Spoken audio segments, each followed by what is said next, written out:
सकल दिगंबर जैन समाज नंदीश्वर कॉलोनी टीकमगढ़ मध्य प्रदेश। प्रबंधकारिणी समिति अध्यक्ष श्री गजेंद्र चौधरी लुइस, उपाध्यक्ष श्री डी.के. जैन दयोदय, उपाध्यक्ष श्री गुलाबचंद जैन दाऊ मवई, मंत्री श्री विमल कुमार जैन मालपीथा, कोषाध्यक्ष श्री अशोक कुमार जैन आहार, सह कोषाध्यक्ष श्री कैलाश चंद्र जैन बड़माड़ई, उपमंत्री श्री स्वरूप जैन बाजना, उपमंत्री श्री प्रकाश चंद्र जैन पिक्कन, ऑडिटर श्री सुरेश चंद्र जैन दयोदय, ऑडिटर श्री सुरेश चंद्र जैन पठा, पंच कल्याणक समिति नंदीश्वर कॉलोनी टीकमगढ़ मध्य प्रदेश। कार्यकारी अध्यक्ष श्री जिनेंद्र जैन ककड़ारी, महोत्सव निर्देशक श्री विमल जैन इलेक्ट्रिकल्स, मुख्य संयोजक श्री शिशुपाल नायक बाबा नायक, कार्यकारी मुख्य संयोजक श्री राजीव जैन वर्धमान।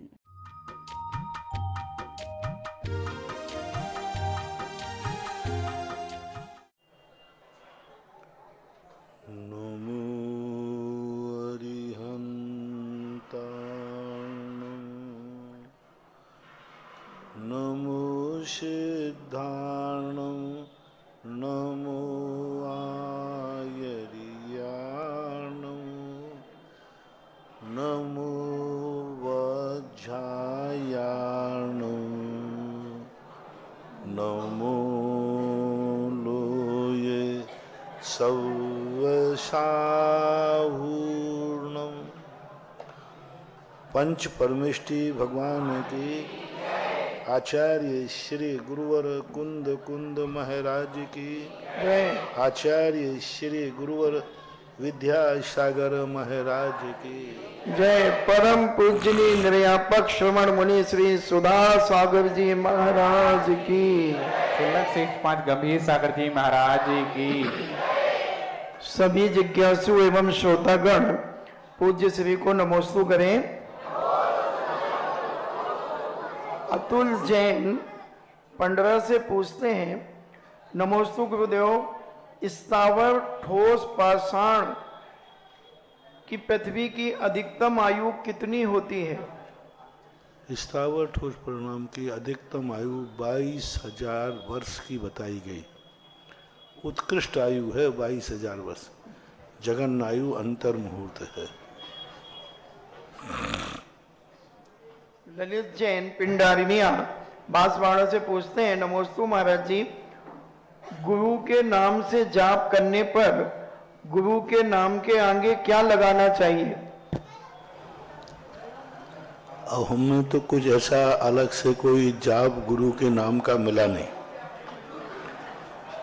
बस उनका है ओम ह्रीम शम में लगता है तो लगा लो, और कोई आजकल आधुनिक सुधार चल रहा है, राम ह्रीम ह्रूम, आचार्य के साथ हूम लगा लो, उपाध्याय के साथ ह्रोम लगा लो, और साधु के साथ हरा लगा लो। ये वर्तमान में चल रहा है। शास्त्रों में हमें ऐसा कोई अलग से कोई देखने में आया नहीं।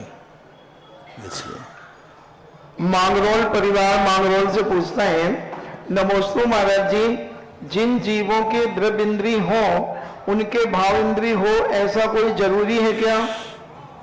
द्रव्य इंद्रिय हो सकती है, भाव इंद्रिय भाव इंद्रिय हो कोई नियम नहीं है। इंद्रियां होती हैं, अपना क्षयोपशम एक में होता है, उस समय दूसरी इंद्रिय कायम है। मान लो अपना उपयोग अभी आंखों में है तो कान अभी द्रव्य इंद्रिय रूप में तो है ही, भली भाव नहीं, क्योंकि भाव इंद्रिय का अर्थ है लब्धि उपयोगो भावेंद्रियम। जिस समय उपयोग जिस इंद्रिय में रहता है उस समय वही भाव इंद्रिय मानी जाती, और जिस समय उपयोग नहीं है उस समय द्रव्य इंद्रिय तो है, भाव इंद्रिय नहीं है। तीर्थंकर आदि की द्रव्य इंद्रियां तो वहां रहती हैं, भाव इंद्रियां नहीं है। 9 कर्म में जो आंख कान नाक हैं वो तो अरहंत भगवान के हैं, लेकिन वहां भाव इंद्रिय नहीं होती हैं, ऐसा मानना चाहिए। नवीता जैन कोटा से पूछती हैं, नमोस्तु महाराज जी, कर्मों का उत्कृष्ट संचय करने में क्या क्या कारण होते हैं? कारण तो ऐसा कुछ नहीं है, भाव मुख्यता से होकर। एक पेंसिल को लेकर के व्यक्ति इतना भाव कर सकता है कि उत्कृष्ट कर्मों का बंद कर सकता है। तो ये तो तुम्हारी कसाई के ऊपर है कि तुम्हारा कितना, तुमने किस निमित्त से क्या कसाई। कोई पर्टिकुलर ऐसा कोई निमित्त नहीं है जिस निमित्त मिलने पर कर्म का उत्कृष्ट बंध होगा ही होगा। वो हमारे भावों के ऊपर, भाव कर्म पर आश्रित है, निमित्त पर नहीं। अतिशय जैन मगरौल से पूछते हैं, नमोस्तु महाराज जी, निर्वृत्ति पर्याप्तक अवस्था संयोग केवली की कैसे घटेंगी? निर्वृत्ति पर्याप्तक संयोग केवलियों के जब वो समुद्घात करके लौटते हैं, अनाहारक दशा में कार्मण कायोग उनका होता है, और कार्मण कायोग से जब वो लौटते हैं तो उनका औदारिक मिश्र नाम कर्म का उदय होता है। और औदारिक मिश्र नाम कर्म में उनको निर्वृत्ति पर्याप्तक की स्थिति कही, क्योंकि जिस समय वो अनाहारक हैं उस समय उनका कोई शरीर नहीं है औदारिक। शरीर नाम कर्म का, औदारिक नाम कर्म का जो कार्य था वो रुक गया, क्योंकि वहां कार्मण का योग है, शरीर तो है नौ कर्म रूप से। तो उस समय ऐसी स्थिति में औदारिक मिश्र जब वो समुद्घात करके लौटते हैं, औदारिक मिश्र दशा बनती है, उस दशा को निर्वृत्ति पर्याप्तक कह दिया जाता है, ऐसा मानना चाहिए। विश्वोपचय किसे कहते हैं? विश्वोपचय का अर्थ होता है जहां हमारे कर्म के योग कर्म वर्णाएं विद्यमान हैं, वहां पर ऐसी कर्म और दूसरी वर्णाएं विद्यमान हैं जो कर्म वर्णा रूप नहीं है, लेकिन कर्म वर्णा योग परिवर्तन करने की योग्यता रखते हैं। ऐसे परमाणु, ऐसे स्कंध, वो तुरंत जैसे कर्म वर्णा होगी वो तुरंत परिवर्तित होते जाते हैं। यानी कर्म वर्णा में परिवर्तन करने की योग्यता रखने वाले जो पुद्गल परमाणु स्कंध हैं, जो अभी वर्तमान में कार्मान वर्णा रूप नहीं हैं, उनको विश्वोपचय बोलते हैं। विश्वोपचय यानी स्वाभाविक संचय, किसी कारण से नहीं है, योग्यता मात्र है, तो वह संचय कहलाता है। यूँ मानना चाहिए कि आप आटा गूंथते हैं, आटा गूंदने के बाद फिर उसको आप छोटा सा आटा पाटे पे डालते हैं। वो क्यों डालते हैं? जिससे वो चिपक नहीं जाए। तो वो जो आटा आपने को लिया है लोई पे, वो तुरंत चिपकने के बाद लोई रूप हो जाएगा, लेकिन है नहीं वो। ऐसे ही विश्वोपचय का रूप होता है। कर्म वर्णाओं के चारों तरफ विश्वोपचय पूरे 3 लोक में ठसाठस भरा है। और विश्वोपचय हमेशा, कार्मण वर्णाएं भी अनंत हैं, लेकिन विश्वोपचय अनंतानंत होता है। ललितपुर से सीलचंद जैन अनोरा पूछते हैं, नमोस्तु गुरुदेव, तीर्थ चक्रवर्ती निर्व्यापक मुनीश्री सुधा सागर जी महाराज को नमोस्तु। महाराज जी, हमारी जिज्ञासा है, प्रत्येक चौघड़िया 1.5 घंटे का होता है, उसी समय हजारों बच्चों का जन्म होता है, सभी एक समय पर जन्मते हैं, लेकिन कोई मुनिराज बनते हैं, कोई मिनिस्टर बनता है, कोई सेठ बनता है, कोई भिखारी बनता है, कोई मर जाता है। कुंडली तो सबकी एक सी होती है, फिर ऐसा क्या होता है कि सबकी अलग अलग व्यवस्था होती है? उदीर्णा भी एक चीज है। चौघड़िया ही सब कुछ काम करेगा नहीं, चौघड़िया तो एक सामान्य है, एक छोटा, उसके बाद उसकी लग्न भी देखा जाएगा। हो सकता है चौघड़िया फिक्स है, उसी समय नक्षत्र उल्टा पड़ रहा है, मृत्यु योग पड़ रहा है, चौघड़िया तो शुभ है, लेकिन लग्न कुंडली, नवांश कुंडली और भी ग्रहों की स्थिति, भद्रा और भी आदि जो 6 कार्य हैं, उनके बहुत सारे अंग हैं। ऐसे एक ही चीज से काम नहीं चलेगा। उस समय और क्या क्या चीजें चाहिए पड़ती हैं, वो भी तो होना चाहिए। तो वो ना होने से, यदि भोजन सही है, सब कुछ सही है, लेकिन जठराग्नि ठीक नहीं है, तो आज भोजन तो ताकतवान खाया था हमने, ताकतवान तो खाया, लेकिन पचा है कि नहीं। तो ये, और एक दूसरी बात, ये एक सामान्य रूप से क्रियाएं होती हैं। 100% इन्हीं से काम हो जाए तो फिर तो बहुत मामला सरल हो जाएगा। ऐसा नीता जैन पुणे से पूछती हैं, नमोस्तु गुरुदेव, नमोकार मंत्र के जो व्रत किए जाते हैं पंचमी सप्तमी नवमी को किए जाते हैं, लेकिन मेरी भावना है कि उन दिनों की जगह हम अष्टमी और चतुर्दशी को अगर करें तो इसमें कोई दोष है क्या? देखो, नमोकार मंत्र के जिनकी तिथियां दी गई हैं उनको तो तिथियों में ही करना चाहिए। जब व्रत विधान में तिथि दी है निश्चित करके तो उनका संबंध तिथियों से होता है। जिनके संबंध में तिथियां नहीं होती हैं, जैसे भक्तांबर के, सहस्र नाम के, तत्वार सूत्र के, इनकी कोई तिथियां नहीं होती। इनके आप किसी भी रूप में कर सकते हो, लेकिन जब व्रत विधान में तिथियां लिखी हैं तो अच्छा वही है कि तिथि से करें तो श्रेष्ठ है। अभिपिता जैन थांदुला से पूछती हैं, जीव और निगोद जीव में क्या कोई अंतर होता है? जीव और निगोद, जीव तो सर्वव्यापक है, अपन भी जीव में आएंगे।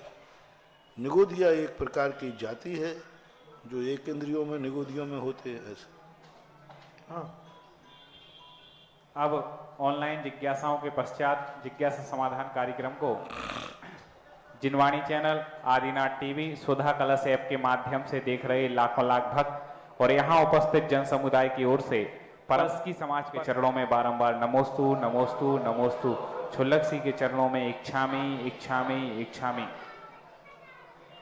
पूज्य गुरुदेव की अनुकंपा पूरे भारतवर्ष की समाज पर हमेशा रहती है और हमेशा गुरुजी कोई भी बात बोलते हैं तो एक व्यक्ति के लिए नहीं बोलते हैं, उनके हृदय में इतनी करुणा दया है कि कोई भी भारतवर्ष का व्यक्ति हो उसका कल्याण हो, इस भावना के साथ बात बोलते हैं।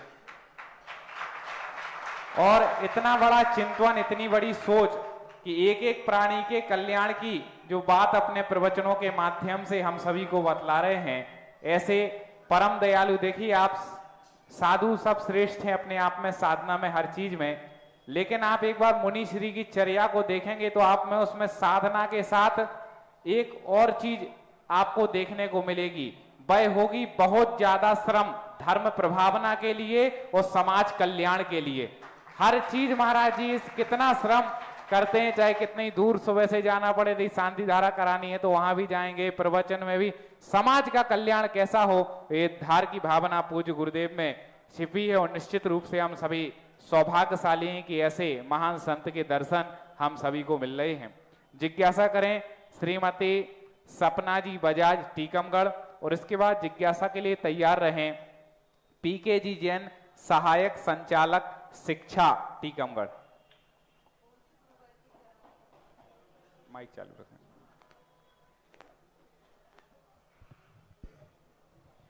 पूज्य गुरुवर जी के चरणों में मेरा और मेरे परिवार की तरफ से त्रयवार नमोस्तु नमोस्तु नमोस्तु। छुल्लक जी को इच्छामी इच्छामी इच्छामी। महाराज श्री, मेरा प्रश्न ये है कि जैन दर्शन के अनुसार दुर्लभता से प्राप्त इस मनुष्य जीवन का सर्वश्रेष्ठ उपयोग कैसे किया जा सकता है? नमोस्तु। जैनागम में कहा है कि अपने कर्तव्यों का पालन करें। कर्तव्य जो होते हैं अनेक प्रकार के होते हैं। गृहस्थी में हो तो गृहस्थी के कर्तव्य हैं, और जैन हो तो जैनी के कर्तव्य हैं, श्रावक हो तो श्रावक के कर्तव्य हैं। किस समय आप क्या कर रहे हैं उसके सबके कर्तव्य, सब चीज में, मतलब जो भी 24 घंटे की क्रियाएं हैं उन सब क्रियाओं में आगम में लिखा कर्तव्य क्या है, तुम्हें क्या करना चाहिए, वो सब निर्धारित होते हैं। विवेक हर चीज में यदि रखते हैं तो यही सबसे बड़ी चीज है। माइक पहुंचा था। जिज्ञासा करें पीके जी जैन सहायक संचालक शिक्षा, और उसके बाद जिज्ञासा के लिए तैयार रहें श्रीमती ज्योति अरविंद दरगैया। महाराज जी के चरणों में त्रिवार नमोस्तु नमोस्तु नमोस्तु। छुल्लक जी के चरणों में त्रिवार इच्छामी इच्छामी इच्छामी। महाराज जी, मेरा प्रश्न इतिहास से रिलेटेड है। महावीर स्वामी और महात्मा बुद्ध समकालीन रहे हैं और बौद्ध संगीति भी महात्मा बुद्ध के समय में हुई हैं और जैन संगीति भी महावीर स्वामी के समय में या उसके पूर्व हुई हैं। तो महाराज जी मैं ये जानना चाहता था कि कितनी संगीति हुई हैं और 12 अंग और 14 पूर्व का संकलन किस संगीति में हुआ और क्या उनके भी नामकरण हुए हैं क्या? नमोस्तु महाराज। दिगंबर जैन धर्म में 12 अंग और 14 पूर्व का कोई संकलन नहीं किया गया, क्योंकि वह मौखाग्र था। गणधर परमेष्ठी ने द्वादशांग की रचना की, लेकिन लिपिबद्ध नहीं किया। परंपरागत आचार्यों से आए हुए भद्रबाहु स्वामी तक द्वादशांग को मात, मौखक और कंठस्थ रखा गया, लिपिबद्ध नहीं किया गया।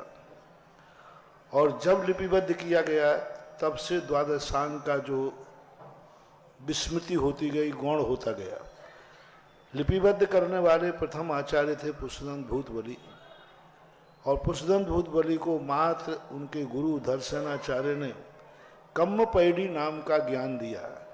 कर्म प्रकृति नाम का जो प्रावृत है उस संबंध ही उनको ज्ञान दे पाए, क्योंकि शेष संगों का ज्ञान हो गया। विचारणीय है कि जब दिन प्रतिदिन द्वादशांग का लोप हो रहा था तो भद्रबाहु स्वामी ने उसको लिपिबद्ध क्यों नहीं किया। उसके बाद लोप हो रहा था एक एक अंगा, तो अन्य आचार्यों ने लिपिबद्ध क्यों नहीं किया। एक प्रश्न इतिहास के संबंध में सदा उठता है। इसलिए दिगंबरों में तो इस प्रकार की स्थिति बनी नहीं कि उसको किसी बार लिपिबद्ध हुआ हो। जैन और बौद्धों का कहीं सम्मेलन उस समय नहीं हुआ, ना बौद्ध महावीर से मिले ना महावीर बौद्ध से मिले। महावीर और बौद्ध की कभी संगति नहीं हुई, कभी एक साथ नहीं मिले।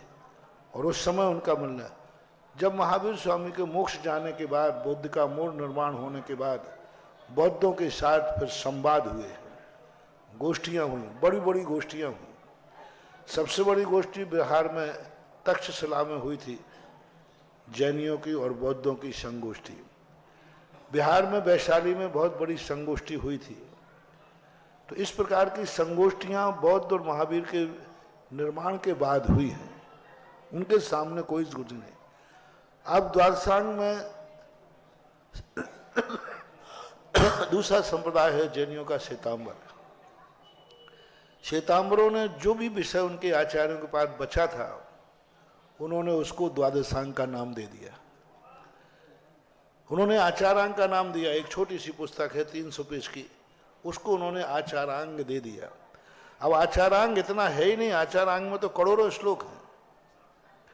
तो उन्होंने जो बचा था आज वो लोग द्वादशांग के रूप में मानते हैं, आचारांग, सूतकृतांग, व्याकरणांग। तो श्वेतांबर लोगों ने वर्तमान के, वो आचार्यों की, वो भगवान की वाणी नहीं है, उनके द्वारा लिपिबद्ध नहीं, वाणी तो वो कहते हैं, लेकिन ये आचार्यों की लिखी हुई है, पूरा है। पर उन्होंने नामकरण वो द्वादशांग दिया। दिगंबर आचार्यों का कहना था कि हम अपने ग्रंथों को द्वादशांग का नाम नहीं देंगे, अन्यथा लोग ये समझेंगे द्वादशांग इतना ही है। यदि आज हम कोई किताब लिख रहे हैं आचार शास्त्र पे, तो वो आचारांग माना जाए तो बहुत छोटा हो जाएगा। इसलिए दिगंबराचार्यों ने अपनी जिनवाणी को मूलाचार नाम दिया, आचारांग नहीं दिया। ऐसे ही सब ग्रंथों को अलग अलग उपासकाध्ययन नाम नहीं दिया, श्रावकाचार दे दिया, उपासकाध्ययन नहीं दिया। श्वेतांबरों ने श्रावकाचार का नाम उपासकाध्ययन रखा, मुनियों के आचार के वर्णन का नाम का आचारांग रखा। तो इस प्रकार के ऐतिहासिक वैचारिक जो अंतर है ये देखने में आज भी आता है। द्वादशांग जैनियों के पास, दिगंबरों के पास ज्यादा है, शास्त्र दिगंबरों के पास ज्यादा है, लेकिन वो द्वादशांग के नाम से नहीं है। श्वेतांबरों के पास साहित्य है प्राचीन, बहुत कम है, लेकिन वो द्वादशांग के नाम से है। इस प्रकार की एक ऐतिहासिक विसंगति देखने में आती है। महाराज जी, संगीति जो जैन संगीति हुई है वो कितनी हुई है महाराज जी? जैन संगति महावीर स्वामी के समय कोई संगति नहीं हुई, क्योंकि महावीर स्वामी केवल ज्ञान के बाद स्वयंभू थे, और स्वयंभू किसी से संगति नहीं करता, स्वयंभू की संगति नहीं होती। नाम तो दिगंबरों में है द्वादशांग के, लेकिन नाम से कोई शास्त्र हो ऐसा नहीं, संगति नहीं की गई। महावीर स्वामी की किसी के साथ संवाद नहीं हुआ, किसी से संगति नहीं हुई, क्योंकि वो स्वयं में स्वयंभू थे, कोई उनके पास नहीं गया, ना उनके पास कोई विसंवाद करने आया। इंद्रभूति विसंवाद करने आए, लेकिन समूषण को देखते ही वो विसंवाद भूल करके स्वयं दीक्षित होकर उनके शिष्य बन गए। ऐसा नमोस्तु जिज्ञासा करें श्रीमती ज्योति जी जैन दरगैया, और इसके बाद तैयार रहे पंडित श्री सनत कुमार जी जैन टीकमगढ़। श्री को मेरे परिवार की तरफ से बारंबार नमोस्तु नमोस्तु नमोस्तु। छुल्लक जी को इच्छामी इच्छामी इच्छामी।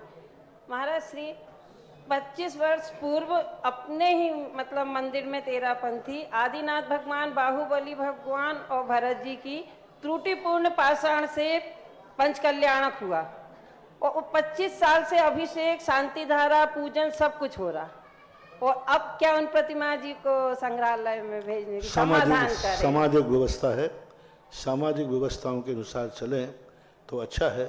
पता नहीं कितने कार्य होते जाते हैं और कितने कार्य परिस्थितियों के अनुसार उनमें परिवर्तन किया जाता है।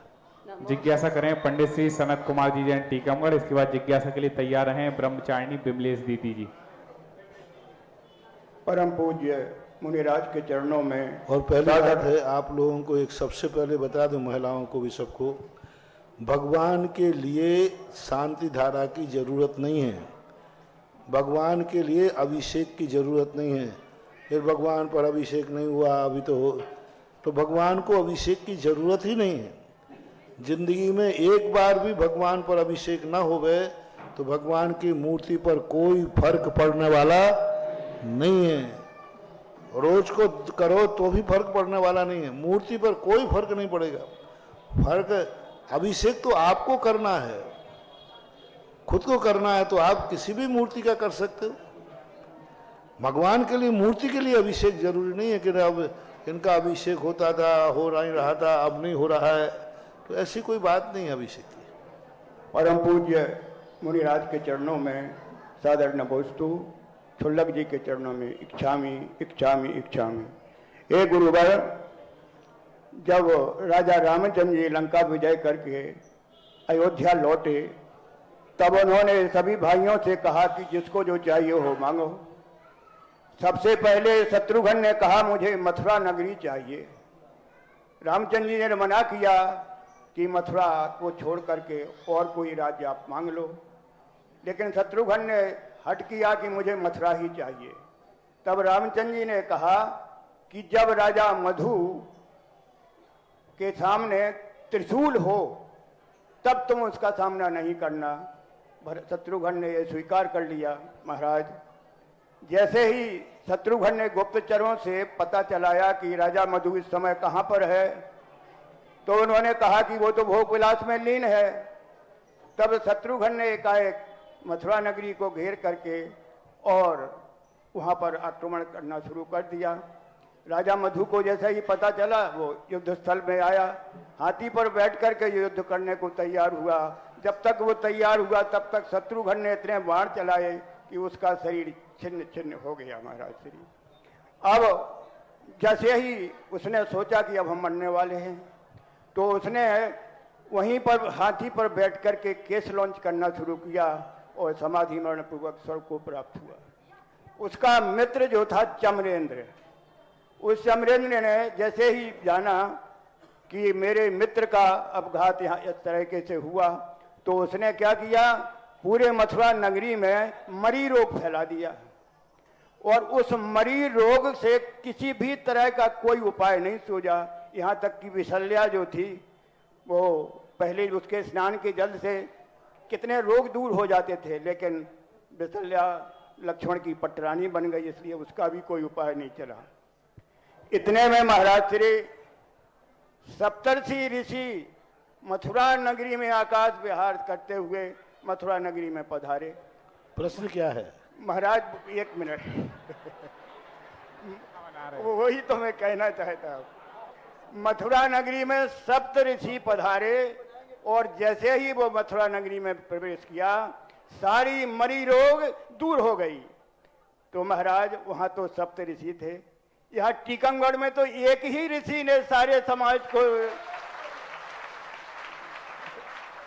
महाराज श्री, यहाँ की जो सद्भावना है, आपकी जो करुणा बरस रही है भगवान, वो मैं अपने अल्पज्ञ हूँ, क्या कहूँ। अब जिज्ञासा ये है महाराज श्री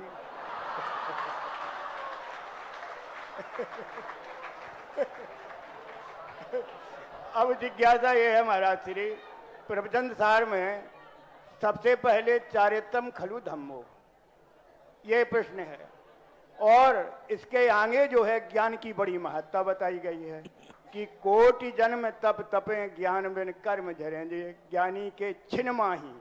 तो ज्ञान की इतनी महत्ता भगवान, इधर चारित्र को पहले धर्म बताया, उधर ज्ञान को।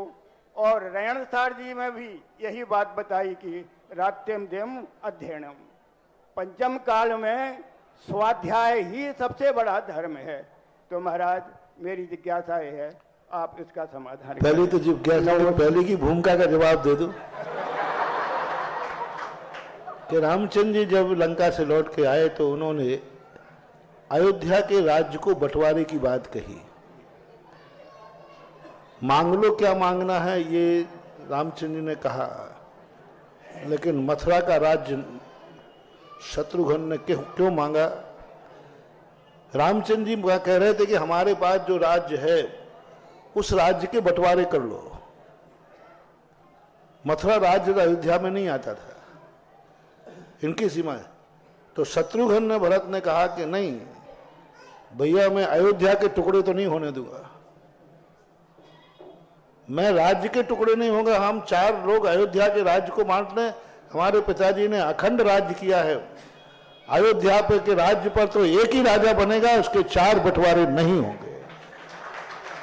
इस पर एक दिन मैंने 8 दिन प्रवचन दिए थे एक बार कि अपने पिता की संपत्ति को बंटने मत दो, मकान में बनाए हुए के दीवारें मत खींचने दो, दुकानों में पार्टीशन मत होने दो।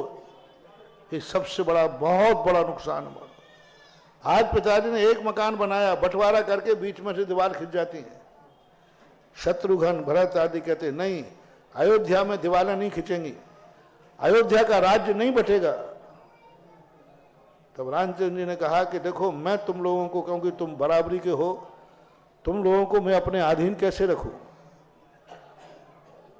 तुम कहीं ना सब राजा बनने योग्य हैं, सबकी योग्यता है। तब शत्रुघ्न ने कहा कि अयोध्या तो नहीं बंटने दूंगा, मैं खुद नया राज्य बना करके भले तुम उसके राजा बना दो तो बात अलग है। तब ऐसा कौन सा राज्य है जो अयोध्या के लिए परेशानी का कारण था? कौन सा राज्य था जिसमें अत्याचार थे? रामचंद्र जी ने कहा देखो, एक राजा मथुरा का है जो बहुत दुराचारी है, अत्याचारी है, और वो अयोध्या के लिए हमेशा नकारात्मक है। तब शत्रुघ्न ने कहा ठीक है, मुझे वही राज्य दिया जाए और मैं जीत करके राज्य लूंगा, अयोध्या का बंटवारा नहीं करूंगा, बाप की संपत्ति का बंटवारा नहीं करूंगा, मैं स्वयं कमाऊंगा। तब वो त्रिशूल वाली बात आई, क्योंकि वह मंत्र सिद्ध वाला था, जो तो मधु था, वो बहुत विद्याएं सिद्ध किया होता था। और विद्या जब आती है किसी को तो उसको स्थान देना पड़ता है कि तुम इस विद्या को किस पे स्थान करके रखोगे। कोई लौंग पर रख लेता है, कोई नींबू पर रख लेता है, कोई बल्लम पर रख लेता है, कोई तीर पर रख लेता है। तो उसने अपनी विद्या को त्रिशूल दिया था कि हम जब भी किसका प्रयोग करें, तुम त्रिशूल पर स्थापित होकर के सामने वाले का संहार करना। ये वहां तो दोनों कारण तुम्हारे लिए। पहला कारण, शत्रुघ्न ने राज्य नहीं मांगा, अयोध्या के टुकड़े ना हो पाए इसलिए मथुरा के राज्य को स्वीकार किया। दूसरा, त्रिशूल के ऊपर क्यों विद्या रखी गई थी? त्रिशूल का सामना नहीं करना, उसका कारण एक था। दूसरा, मधु राजा को जब युद्ध के लिए वो आया, कई दिन तक युद्ध चला, एक दिन युद्ध नहीं हुआ, युद्ध हुआ, बहुत दिन तक युद्ध हुआ। उस समय जब युद्ध मारा गया, जब वो हारने लगा, तो उस समय उसने दिगंबरी दीक्षा धारण करके हाथी पर ही केश लॉन्च कर लिए। जैसे ही हाथी पर केश लॉन्च लिए, राजा मधु ने उसका सम्मान किया, शत्रुघ्न ने सम्मान किया और उनको नमस्कार किया कि अब ये हमारा दुश्मन नहीं है, ये तो मुनिराज है। और चूंकि आयु उनकी इतनी कम थी रह गई थी, क्योंकि शरीर शत विकसित हो गया था, तो समाधि पूर्वक मरण करके स्वर्ग गए। रही बात जो राजा, जो व्यंतर ने, जो राजा के जो उसकी सिद्धि थी जिस मंत्र की, जो त्रिशूल पर उसने स्थापित किया था, वह जो व्यंतर था वो कुपित हो गया। उसने पूरे मथुरा नरे राज्य में महामारी फैला दी।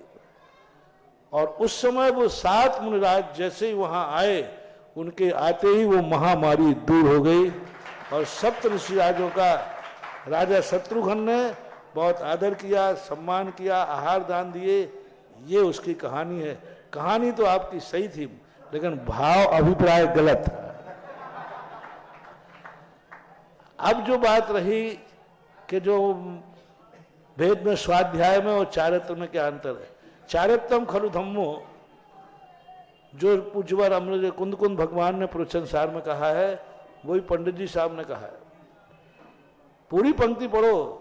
ज्ञानी के छिन माही त्रिगुप्ति ते सहज तरे थे, कोटि जन्म तपे तपे ज्ञान बिन कर्म झरे जे, ज्ञानी के छिन माही त्रिगुप्ति। तो त्रिगुप्ति शब्द लगा दिया, यानी वो ज्ञान जो चारित्र के साथ रहता है वो छिन में काम करता है।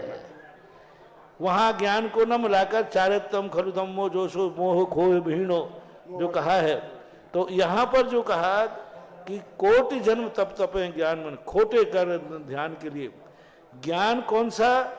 जिस ज्ञान के साथ त्रिगुप्ति ते सहल तरे थे। अब तीनों गुप्तियां किसका प्रतीक हैं? चारित्र का। तीनों जो गुप्तियां हैं ये ज्ञान का प्रतीक नहीं है, सम्यक दर्शन का प्रतीक नहीं है। तीनों गुप्तियां जो हैं चारित्र का प्रतीक है। तो जब वो ज्ञान 3 गुप्तियों को यानी चारित्र को धारण कर लेता है, ऐसे संयमी व्यक्ति के क्षण में कर जाते हैं। और ज्ञान बिना जो कोटि तप तप कर रहा है वो ज्ञान नहीं है। तो वो करोड़ों जन्म तक तप करे, कोई फायदा नहीं है। तो यहां भी चारित्र को ही लिया है, पर फर्क इतना किया, विशेषण लगा दिया, ज्ञान युक्त चारित्र। इसलिए चारित्र, सभी जगह चारित्र को ही धर्म कहा, ज्ञान को धर्म नहीं कहा है। पहली बात, ज्ञान को कहीं भी धर्म नहीं कहा, धर्म संज्ञा नहीं की। स्वाध्याय परमो धर्म, ये शब्द जो कहा है, किस प्रसंग में कहा है? जहां पर स्वाध्याय तप के रूप में अंगीकार किया है। और तप कौन करने का अधिकारी है? आचार्य, मुनि, उपाध्याय। क्योंकि तप की संज्ञा जो है वह नहीं, कहां से शुरू होती है तप? मुनि महाराज के आवश्यकों में आता है, आचार्य परमेष्ठी के मूल गुणों में आता है। स्वाध्याय तप है, और जब तप है तो वहां भी चारित्र की ही प्रधानता है। जो स्वाध्याय तपस्वी यदि स्वाध्याय पूर्वक करेगा तो उसकी भी कर्मों की नजर होगी। इसलिए सभी जगह ज्ञान युक्त चारित्र की महिमा गाई गई है, ऐसा मानना चाहिए। जिज्ञासा करें ब्रह्मचारिणी विमलेश दीदी जी, और इसके बाद जिज्ञासा के लिए तैयार रहें श्रीमान निखिल जी जैन टीकमगढ़। चरणों में बारंबार नमोस्तु, चुल्लक जी के चरणों में इच्छा में। महाराज जी, आज तक जो शास्त्रों में सुनते हैं कि जो व्रत होते हैं उनके अतिचार या अनाचार होता है, उसका प्रायश्चित होता है, लेकिन ऐसा कोई विधान है कि सम्यक दर्शन के भी अतिचार होते हैं? जैसे कि उमा स्वामी महाराज जी ने तत्वार सूत्र में बताया है, तो उसका भी सम्यक दर्शन के भी कोई अतिचार का कोई प्रायश्चित या इसका वर्णन है या नहीं है? सम्यक दर्शन के जो अच्छी आरंभ शंका कांक्षा भी चिकित्सा अन्य दृष्टि प्रशंसा संत हो, तो इसके जो अतिचार इसलिए नहीं प्रायश्चित क्योंकि ये चारित्र परक नहीं है। चारित्र परक नहीं है, मात्र एक श्रद्धा गुण की भावनात्मक होने से इसका कोई प्रायश्चित का प्रावधान नहीं है। इसका प्रावधान तो यही है क्योंकि उसको स्वीकार करके सुधार लेना। किसी भी साधन, शंका का क्या प्रायश्चित देवे? शंका तो एक भावनात्मक है। कांक्षाओं का क्या प्रायश्चित देवे? है ही नहीं। किए हुए लिए हुए नियम में दोष लगता है तो प्रायश्चित होता है, जिसका नियम ही नहीं उनको प्रायश्चित नहीं है। जैसे ग्रस्त लोग हैं, रात हम गाड़ी चला रहे थे, गिलहरी मर गई तो हमने गिलहरी गाड़ी चलाने का त्याग है तुम्हारा? नहीं है, कोई प्रायश्चित नहीं। जिसका नियम लिया है उसमें दोष लगे तो प्रायश्चित है। सम्यक दृष्टि का कोई नियम ही नहीं। इसलिए कोई प्रायश्चित नहीं है। ये तो भावनात्मक शंका कांक्षा भी चिकित्सा अन्य दृष्टि प्रशंसा है, इसका कोई प्रायश्चित का उल्लेख नहीं है। इसका तो सिद्ध यही है कि इनको ग्रहण करने से उसको पुनः संशोधन ही करना पड़ेगा। यदि प्रायश्चित दे दिया जाए तो बड़ा सरल हो जाएगा। शंका कांक्षा करो, अन्य दृष्टि के पूजो और बाद में कहना महाराज जी माला फेर लो, तो बहुत सरल हो जाए, क्योंकि ये मिथ्यात्व है। मिथ्यात्व गुण स्थान में जाते ही प्रायश्चित का कोई प्रावधान नहीं है। जिज्ञासा करें निखिल जी जैन टीकमगढ़, और उसके बाद जिज्ञासा के लिए तैयार रहें ब्रह्मचारिणी राजुल दीदी जी टीकमगढ़। हे करुणानिधान, हे मुनिराज, आपके श्री चरणों में आदिनाथ सोशल ग्रुप और मेरी तरफ से सत्य नमोस्तु नमोस्तु नमोस्तु। हे महाराज जी, आपके श्री चरणों में इच्छामी इच्छामी इच्छामी। हे मुनिराज, क्या शादी प्रश्न आया था, वो ये आया था कि जिस ढंग से आज शादी किसी भी क्षेत्र पर मुनिराज के सानिध्य में या श्री चरणों में मनाया पुनः रिसेप्शन करना, पुनः होटलें बुक करना, ये सब जो हैं ठीक की सालगिरह लोग मनाने लगे हैं। पुनः बरमाला डालना, पुनः रिसेप्शन करना, पुनः होटलें बुक करना, ये सब जो हैं ठीक नहीं है। अब शादी की सालगिरह का बस इतना ही है, यदि आपको ऐसा है कि हमारे लिए शादी होने के बाद मुझे अच्छा पति मिला, अच्छी पत्नी मिली, अच्छा परिवार मिला, यदि शादी नहीं होती तो इच्छा अच्छा कुल, इतनी अच्छी जाति, इतना परिवार नहीं मिलता, इतना अच्छा साथी नहीं मिलता, यदि ऐसी खुशी है तो उस दिन को किसी तीर्थ क्षेत्र पर जाकर के भगवान की पूजा करके व्यतीत करो। वो शादी की सालगिरह नहीं मनाई तुमने, शादी की सालगिरह के निमित्त से पूजा करके ये दिखा दिया कि हे भगवान इस शादी के जंजाल से अब नहीं फंसना पड़े, ये अर्थ है इसका।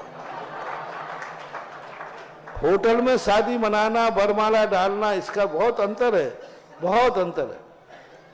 बरमाला डालना, रिसेप्शन करना, ये इसका तो अर्थ है कि हम दोनों बार बार मिलते रहें,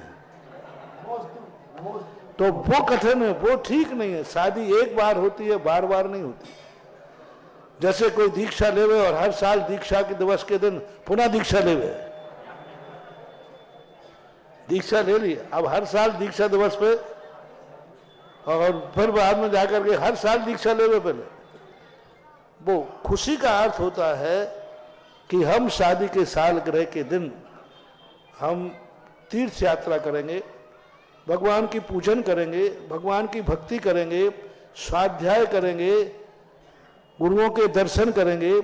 तो ये शादी की सालगिरह मनाना नहीं हुआ, ये तो शादी की सालगिरह के उपलक्ष्य में ये कहना हुआ कि अब तो मैं शादी की सालगिरह में शादी में फंस गया, हे भगवान मैं आपकी भक्ति कर रहा हूं, आगे द्वारा हमें इस जंजाल में नहीं फंसना पड़े, हम इस संसार से उड़ल हो जाएं। क्योंकि उसने उस खुशी को धर्म का पायजामा पहना दिया ना।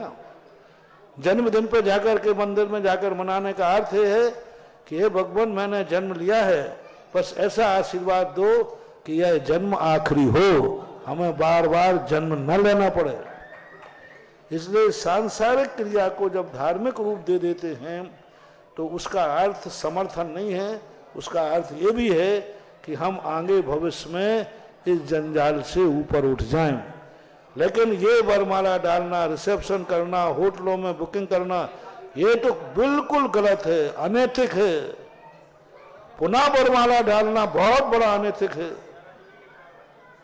और आजकल फैशन जो कल कहा था ना, आजकल बच्चे कहने लगे मम्मी पापा हमने आपकी शादी नहीं देखी है, आप दिखाओ। कल के दिन कोई छोकरा ये नहीं कहते कि मम्मी हमने आपको कैसे पैदा हुए ये दिखाओ, तो कब पेट में रख करके फाड़ करके रख के दिखाएंगे क्या उसको? ये ऐसे तमाशे करते हैं लोग कि कुछ पूछो मत। शौक बन गया मम्मी पापा की शादी देखना है, और बारात पूरा अब तो बहुत अनर्थ हो गया, घोड़ियों पे बैठ के आने लगे।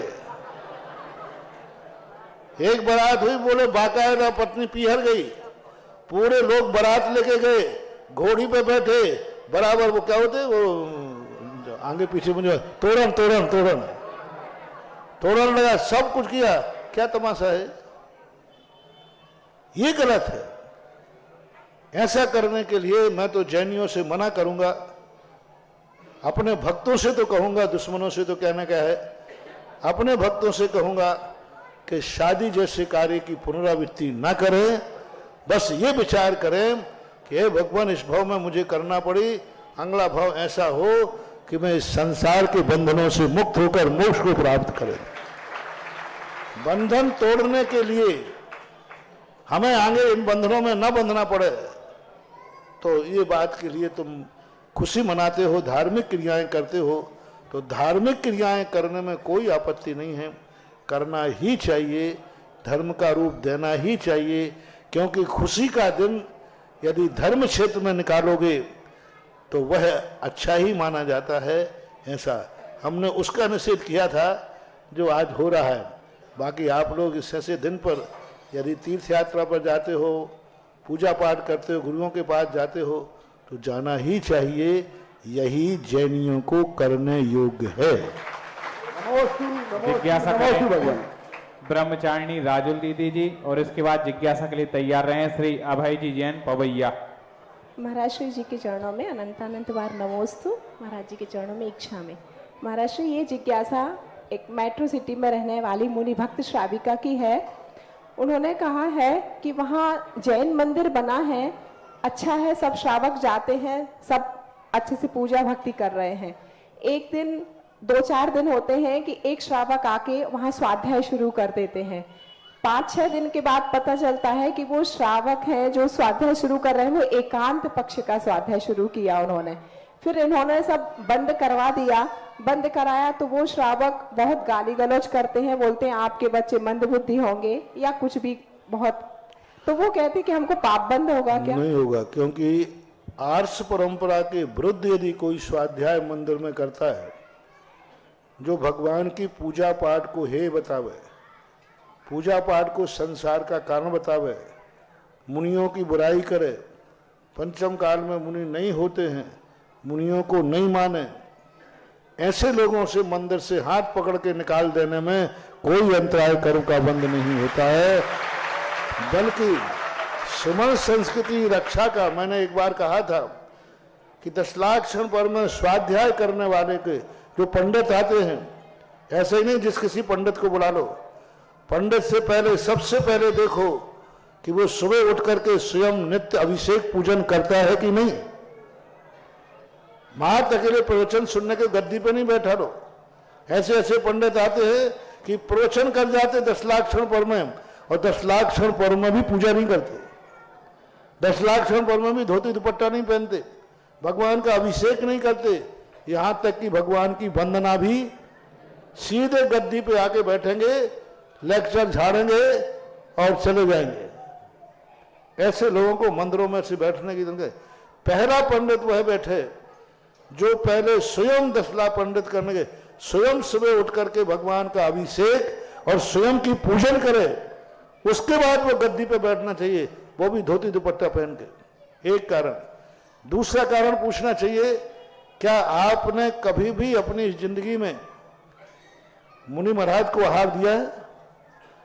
जो पंडित नवदा भक्ति नहीं की हो जिंदगी में, ऐसे पंडितों को हाथ पकड़ के बाहर निकाल दो, कोई अंतराय कर्म का बंद नहीं होता।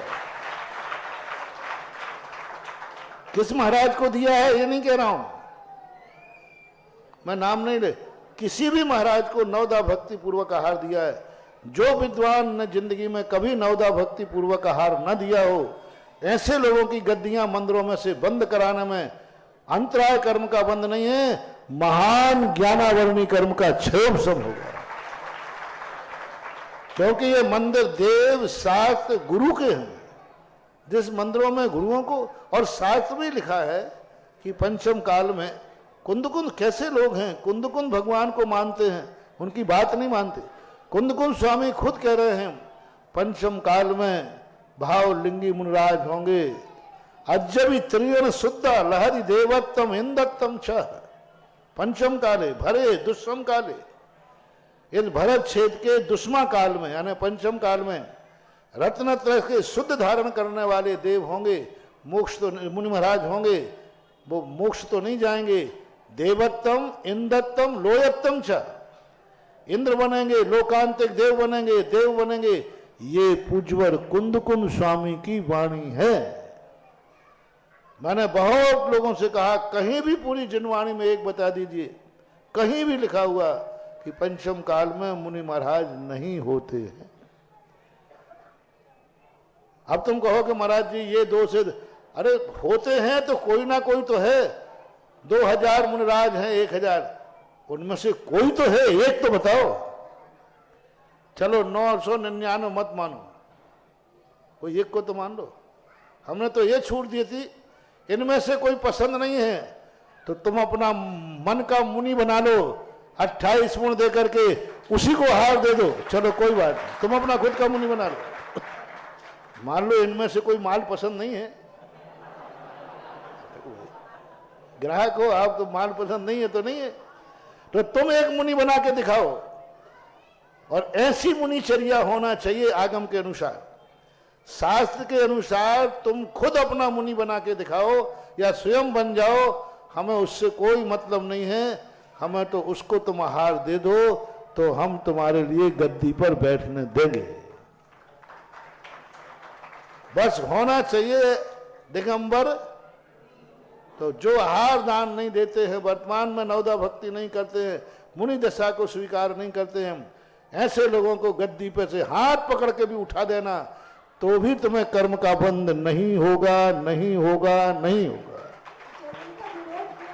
बोलने लगे हम महाराज जी को मानते हैं, महाराज जी के दर्शन किए हैं, नवदा भक्ति की है, नवदा भक्ति की है, लेकिन ग्रंथ उनके टोडरमल स्मारक के स्वाध्याय में। लेकिन पहले तो देखो तो सही वो बोल क्या रहे हैं। आजकल बहुरूपिया लोग होते हैं, तो पहले उनके वचनों को। और यदि ऐसा नहीं है तो ना तो हमें टोडरमल स्मारक से कोई द्वेष है, ना सोनगढ़ से कोई द्वेष है, हमें तो आगम की बात से मतलब है। आगम की आप बात बोलते हो, आप कहाँ के हो, कैसे हो, हमें इससे कोई ताल्लुक नहीं है। आगम की जो आर्ष परंपरा है, उस आर्ष परंपरा पर उपदेश दे रहा है और वो षड आवश्यक का पालन करता है, तो फिर ऐसे में वो कहीं का भी हो, उसके प्रवचन सुनने में कोई बाधा नहीं है। कई महाराज श्री ऐसे होते हैं कि वो ऐसी जगह स्थान से पढ़ाई करते हैं जहां उनके दिमाग में ऐसा भर दिया जाता है, लेकिन समाज के बीच में आने के लिए जैसे आपने बोला बहुरूपी तरीका भी अपना लेते हैं और समाज समझ नहीं पाती, तो फिर क्या करें? तो समाज को समझना चाहिए। बाजार में निकले और खरीदने के लिए नारियल, तो स्वयं को नारियल की पहचान होना चाहिए, नहीं तो सेठ के भरोसे नारियल लिया तो खोटा टिकाएगा वो। आप सब व्यापारी हो, सुबह ही तो पूछा था आपके बाद खोटे नारियल चोखे हैं, और ग्राहक ने कहा सेठ जी आप जो दे दो वही ठीक है, तो आप पहले कौन सा टिकाओगे? तो ये तो निर्णय तुम्हारे हाथ में है, तुम्हें देखना चाहिए। इतना विवेक होना चाहिए कि ये पंडित आगम के अनुसार बोल रहा है कि नहीं बोल रहा है। इतना तो कोई बालक भी पकड़ लेता है, जैनी यदि है तो। जिज्ञासा करें अभय जी जैन पवैया, इसके बाद जिज्ञासा रखेंगे ब्रह्मचारिणी रेखा दीदी जी। महाराज जी के चरणों में बार बार नमस्ते। छुल्लक जी के चरणों में हे महाराज श्री, मैंने परीक्षा मुख सूत्र के 65 में सूत्र में पढ़ा था कि राग द्वेष मोहाक्रांत पुरुष वचनाद आगम आगमा भाषा। रागी द्वेषी मोही अज्ञानी के वचन आगम नहीं आगमा भास है। तो पहले क्या जानना जरूरी है कि ये किसने कहा या क्या कहा, और हम आपस में जो आचार्यत्व करते हैं उसे क्या माना जाए? किसकी? आपस में जो हम आचार्यत्व करते हैं, जो चर्चा करते हैं, उसे क्या माना जाए? वक्तृ प्रमाणात वचन प्रमाण एक सूत्र दिया है पूज्यवर वीरसेन स्वामी ने। वक्ता की प्रमाणता से वचनों की प्रमाणता है। वक्ता कैसा है? वचन प्रमाणिक नहीं है हमारे यहाँ। क्योंकि वचन जो बोला जा रहा है वो श्रोता के ज्ञान से बाहर है, वो नहीं जानता है कि इसका अर्थ क्या है। जैसे डॉक्टर दवाई देता है, किसी को दवाई के संबंध में कुछ भी मालूम नहीं है, जानता भी नहीं, वो तो डॉक्टर को जानता है कि ये डॉक्टर सही है, दवाई क्या है उसको नहीं जानता। इसी प्रकार वक्ता के वचन क्या हैं, किस अभिप्राय से कह रहा है, क्या कह रहा है, इसकी प्रमाणिकता नहीं है, वक्ता कैसा है उसकी प्रमाणिकता है। तो इसलिए कहा राग द्वेष आक्रांत व्यक्ति के वचन आगम नहीं आगमाभास हैं। इसलिए हमेशा ये देखना चाहिए कि वक्ता कैसा है। पूज्यवर विद्यानंदी महाराज ने श्लोक वार्ता के अंदर यही सिद्ध कहा कि मैं नहीं कह सकता हूं कि इन वचनों का अर्थ क्या है, मैं नहीं समझता, मैं तो वक्ता को समझता हूं कि इन वचनों को बोलने वाला 18 दोषों से रहित है, बस ये हमारे ज्ञान का विषय है, ऐसा मान। पूज्य गुरुदेव, यहाँ पर जो संरक्षक सदस्य बने हैं उसमें से कई लोग तो ऐसे हैं जिन्होंने 5 साल जो राशि देनी थी वो एक ही साल में दे दी, और कुछ लोग ऐसे हैं जो किस्तों में दे रहे हैं। तो दोनों का पुण्य बराबर रहेगा कि जो एक साथ दे रहे हैं या जिन्होंने पहले दे दी है उनका वो रहेगा? ऐसी जिज्ञासा एक जन की थी, वो पूछ नहीं पा रहे। सीधी बात है, एक व्यक्ति ने खेत में एक साथ 1 क्विंटल गेहूं बो दिया और एक ने 10 साल में 10-10 किलो गेहूं बोया, तो फसल तो जैसा खेत होगा वैसा होगा आएगा। जिसने अभी से दे दिया उसको अभी से पुण्य चालू हो गया, और जो जब से देगा जब तक देगा तब तक पुण्य चालू होगा। सीधी बात है, लोन पर गाड़ी लोगे तो ब्याज तो लगेगा ही, और नगद उठाओगे तो ब्याज से बच जाओगे। श्रेष्ठ क्या है? आप लोन पे क्यों उठाते हो? मजबूरी का नाम। कोई व्यक्ति जिसके पास पैसा है वो क्यों लोन पे उठाएगा? वो तो इसलिए कि नगद नहीं दे पा रहा है इसलिए लोन पे उठाते हैं। इसी प्रकार से एक साथ नहीं दे पा रहा है उसके लिए किस्त हैं। जिसके पास रखा है वो भोजन बाद में करे, पहले दान दे के जावे। मैं सदा कहता हूं यदि आपके पास पैसा है तो कोई भी दान को नगद ही लेना। इस हाथ दीजिए तुरंत दो, है रखा हुआ है क्या करूंगा। और जब नहीं है और कार्य लेना है तो किस्तों पर लेना चाहिए। इसलिए जी। और महाराज जी बहुत सारे नाम निरंतर प्राप्त हो रहे हैं जो यहाँ पर संरक्षक सदस्य के रूप में ट्रस्टी बन रहे हैं। हाँ, दीदी जी की जिज्ञासा, इसके बाद नामों की हो। जिन शासन की प्रभावना ने जिनने अभूतपूर्व योगदान दिया है ऐसे मुनिराज जी के चरणों में कोटि कोटि वंदन। पूज्य श्री शुल्लक जी महाराज जी के चरणों में भी कोटि कोटि वंदन। महाराज जी, मेरी जिज्ञासा है कि हमें जो कुछ भी संसार में दिखाई देता है वो पुद्गल ही दिखाई देता है। 6 द्रव्यों में से कोई भी द्रव्य हमें दिखाई नहीं देता, लेकिन पुद्गल भी शुद्ध पुद्गल दिखाई नहीं देता। पुद्गल की स्कंद जो पर्याय है वो हमें दिखाई देती, लेकिन सूक्ष्म स्कंद भी हमें इन चक्षुओं से दिखाई नहीं देता। मेरा प्रश्न यह है कि क्या संसार में 3 लोक में ऐसा कोई शुद्ध पुद्गल परमाणु है कि जो आज तक कभी स्कंद रूप पर्याय को जिसने धारण नहीं किया हो? इसके संबंध में आगम में 2 धारणा है। पूज्यवर वीरसेन स्वामी महाराज कहते हैं कि ऐसे कितने स्कंद परमाणु हैं जिन्होंने स्कंद पर्याय धारण की नहीं, लेकिन पूज्यवर उमा स्वामी महाराज और उनके टीकाकार पूज्यवर पूजपाद स्वामी, पूज्यवर अकलंग स्वामी, पूज्यवर विद्यानंद जी महाराज स्पष्ट कहते हैं ऐसा कोई परमाणु नहीं है जिसने आजकल स्कंद धारण न किया हो। पूज्यवर उमा स्वामी महाराज का सबसे बड़ा है, उन्होंने अणु की उत्पत्ति भेदादणु, अणु उन्होंने भेद से माना, यानी पहले पुद्गल स्कंद रूप होता है, स्कंद से फिर शुद्ध होता है। जितने पुद्गल परमाणु हैं सब स्वभाव से प्रारंभ से विभाव रूप स्कंद ही होते हैं। फिर बाद में भेदादणु, भेद से अणु की उत्पत्ति बताई। स्कंद की उत्पत्ति किससे बताई? भेद से भी और संघात से भी और भेद संघात से भी, तीनों से बताई पूज्यवर उमा स्वामी महाराज ने।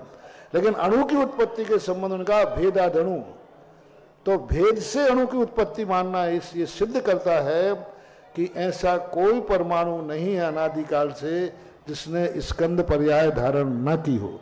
यही बात पूज्यवर पूज्यपाद स्वामी अकलंग स्वामी महाराज भी यही बात कहते हैं। अब इन दोनों विचारधाराओं में किसका निर्णय किया जाए, ये अपने ज्ञान के क्षय उपशम से बाहर है, अर्थात दोनों आचार्यों की दो विचारधाराएं मान करके स्वीकार करना ही पड़ेगा। जिज्ञासा रखेंगे राजेश जी जैन भूरे। और पूज्यवर नेमीचंद महाराज ने द्रव्य संग्रह के अंदर भी जब पुद्गल की पर्यायों का वर्णन किया तो उन्होंने परमाणु की पुद्गल पर्याय नहीं कही। राजेश जी का प्रश्न का बोल दिया तो लोग हंसने लगे, भूरे जी का।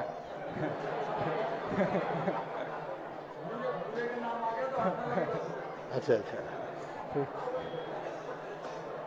ठीक है। जिज्ञासा करें राजेश जी जैन भूरे। सब लोग महाराज जी चाहते हैं इनकी जिज्ञासा हो, इनके प्रश्न हो। राजेश जी जैन भूरे, इसके बाद तैयार हैं श्रीमती सुलोचना जी जैन अस्तोन। एक कलश में जिनके नाम प्राप्त हुए हैं श्री मनोज कुमार जी जैन नैया, श्रीमती सुशीला बाई जी, अक्षय जी, संजय कुमार जी, आदित्य जी तेवरैया, विनोद कुमार जी जैन जामनेर वाले, ये अपनी नगद राशि भी दे दी है। हमारे इंजीत जी प्रोफेसर के साड़ू भाई हैं। श्री मुन्नी देवी जी, प्रकाश जी मोंगना, विकास जी जैन सरकनपुर वाले, धीरज जी बड़माले, राहुल जी जैन, राजीव जी भदौरा, निखिल जैन, मुन्ना लाल जैन मामा और हनी जैन खिरिया वाले। जिज्ञासा करें और इसके बाद तैयार हैं श्रीमती सुलोचना जी जैन अस्तोन। बोलिए चिंतामणि पारसनाथ भगवान की, बोलिए मुनि श्री 108 सदा सागर जी महाराज की। आज गुरुदेव हमारा बुखार उतर जाएगा। पंच कल्याणक कराने आए, पंच कल्याणक कराने आए और भी काम निपट गए। जैन समाज एक झंडे के नीचे गुरु चरणों से लिपट गए। रिद्धि सिद्धि गुरु के चरणों में, रिद्धि सिद्धि गुरु के चरणों में, नहीं दूसरा सानी है। मुरे गुरुवर की बात निराली, जिनकी सारी दुनिया दीवानी है। शांति धारा अभिषेक पूजन, शांति धारा अभिषेक पूजन, शाकाहार पर जोर है। जिनालयों में भीड़ लगा दी, भक्तों की भक्ति का शोर है। अब आदिनाथ जयंती भी आ रही है। आदिनाथ जयंती मिलकर, आदिनाथ जयंती मिलकर धूमधाम से मनाएंगे। रोशन होगी टीकमगढ़ नगरी, अपना अपना घर सजाएंगे। स्वर्ग से देवता मनाएंगे आदि प्रभु का जन्म कल्याणक, पूरा विश्व देखेगा। यह है जैन धर्म के प्रथम नायक। असी मसी कृषि वाणिज्य, असी मसी कृषि वाणिज्य आदि प्रभु की देन है। गर्व होता हम जैनी हैं और धर्म हमारा जैन है। जन्म कल्याणक मनाएंगे, जन्म कल्याणक मनाएंगे। बस एक दो दिन की देर, इतिहास रचेगा टीकमगढ़ का। संग है अपने बब्बर से। बोलिए मुनि श्री सुधा सागर जी महाराज की। भैया और अपन लोगों की इज्जत दांव पे लगी है। आदिनाथ ऐसी जयंती मनाई जाए कि पूरा विश्व से देखे। और जैसा कि भूरे भैया ने कह दिया है कि हमारे साथ तो पूज्य सुधा सागर जी हैं, तो निश्चित रूप से पूरा टीकमगढ़ इतना उत्साहित है और हर व्यक्ति अपने घर को सजा रहा है, बैनर पोस्टर लगा रहा, वंदनवार बांध रहे, अपने घर के आगे टेंट लगवा रहे, चौराहों पर जो व्यापारी लोग हैं मिलकर के टेंट लगा रहे हैं। ऐसी पूरी टीकमगढ़ को सजाया जा रहा है और सुंदर सुंदर झांकियां इस जुलूस के लिए विशेष आकर्षण होगी। आप देखेंगे अनोखी झांकियां होंगी और एक बब्बर शेर के साथ 3-3 हाथी भी चलेंगे पीछे। तो बहुत ऐतिहासिक जुलूस होने वाला है और प्रसिद्ध बैंड होंगे प्रत्येक मंदिर की। महाराज जी अभी तक यहाँ ऐसा होता था कि पूरी पब्लिक एक साथ चलती थी पीछे, लेकिन इस बार एक नया आपके आशीर्वाद से करें कि हर मंदिर की पालकी रहेगी और उसकी समाज उसके पीछे रहेगी, जिससे जुलूस बहुत व्यवस्थित हो सके। हर मंदिर की पालकी के पीछे नहीं तो अब ये बहुत अच्छी व्यवस्था बनाई। जिस मंदिर से जो समाज जुड़ी हुई है वो मंदिर पूरे अपने महिला मंडल, पुरुष, बच्चे अपना ग्रुप बना के चलें और आगे मंडल लेके चलें और अपनी तुम्हारी पालकी हो, तुम्हारा ही सब। अब देखते हैं किसको कितना अपना अपना मंदिर प्यारा है, और जो अपने मंदिर को समर्पित ना हो वे कृपया करके अपनी पट्टी से इस्तीफा दे दें, क्योंकि जो भगवान के कार्यक्रम में शामिल नहीं हो सकता और प्रभावना नहीं कर सकता उसे पट्टी में रहने का अधिकार नहीं है। बहुत अच्छा, अपने अपना जुलूस और अपने अपने जुलूस का बैनर लो, भाई ये फलाने मंदिर का जुलूस है, और उसमें महिलाएं अपना कोई, अब महिलाओं तो बहुत सारी चीजें रहते हैं, कोई कमल लेके चलता है, गेंदा फूल ऐसे करते हैं। हाँ, कोई कमल के फूल, कोई गेंदा फूल, कोई अष्टद्रव्य, कोई अष्टमंगल, कोई अष्ट प्रातिहार्य, बहुत सारी चीजें हैं जो शगुन के रूप में आप लोग अपने हाथ में लेके चल सकते हैं। प्रचार प्रसार के लिए कोटेशन भी लेके चल सकते हैं तख्तियों पर, जैसे कुछ भी ना करके कुछ ना कुछ करके चलना है। कुछ नहीं तो अपने यहाँ सभी लोग सफ़ेद कपड़ों में रहें, मतलब पुरुष वर्ग, और आप लोग केसरिया में रहें तो अच्छा है। और दूसरे पुरुष के, हर पुरुष के हाथ में आपके मंदिर का झंडा होना चाहिए, और इनके हाथ में जो हमने बताया ऐसे कोई चीज़ें, और कुछ नहीं है तो मंगल कलशों की कुछ ऐसे बना लोगे। कुछ आपके मंदिर में 2-3 मंडल हैं तो एक मंडल कलश लेके चले, एक मंडल कोई ऐसी सामग्री जैसे हमने अभी कहा ऐसा कुछ लेके चले, अलग अलग अपने अपने मंडलों करें। और जो सबसे हट करके आए वो पारसनाथ धाम में जो कहीं नहीं हो, वो पारसनाथ धाम में शामिल हो जाए। टीकमगढ़ में ऐसे ऐसे लोग हैं जो बेचारे वर्षों से रह रहे हैं लेकिन किसी पट्टी में नहीं है, क्योंकि सब पट्टियों में तो क्या है, वो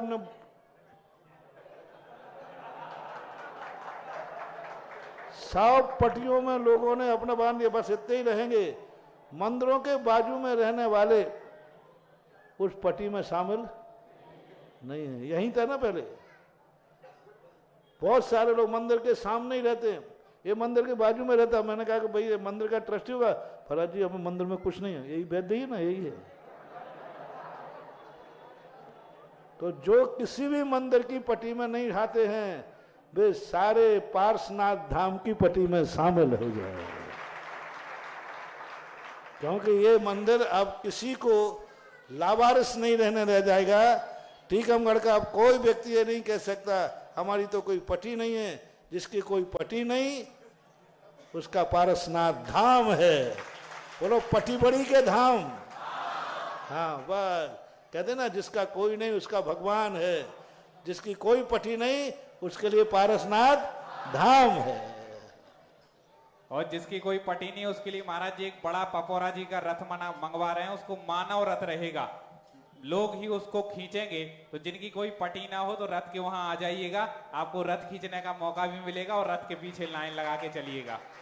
और इसी के साथ इस जुलूस की शोभा यात्रा में एक दिन पहले तो वाहन रैली निकलेगी, जो कि शाम 4 बजे 15 तारीख को निकलेगी। जुलूस में कई लोग कई चीजें वितरित करते हैं, वो अपना पहले से जानकारी दे दें यहाँ पर, जिससे और अच्छी व्यवस्था हो सके। किनारे की ओर खड़े होकर के आप जो भी प्रभावना देना चाहें अच्छी चीज बांट सकते हैं, क्योंकि ये तो प्रभावना है। आप जितना करें, कोई पर्सनल अपनी ओर से 4 व्यापारी लोग अपनी ओर से मिलकर के जैसे भी कर सकें आप वो भी काम करें और प्रभावना ही बांट सकते हैं। बहुत अच्छा जुलूस रहेगा। सभी मंदिर की पालकियां जो आती हैं वो सब मंदिर की आएंगी, उनके पीछे उनकी पूरी समाज रहेगी।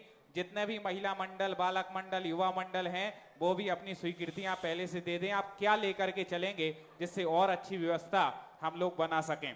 और प्रातःकालीन बेला में नंदीश्वर कॉलोनी में महामस्तकाभिषेक होगा, उसके कलश भी यहाँ पर काउंटर लग गया है।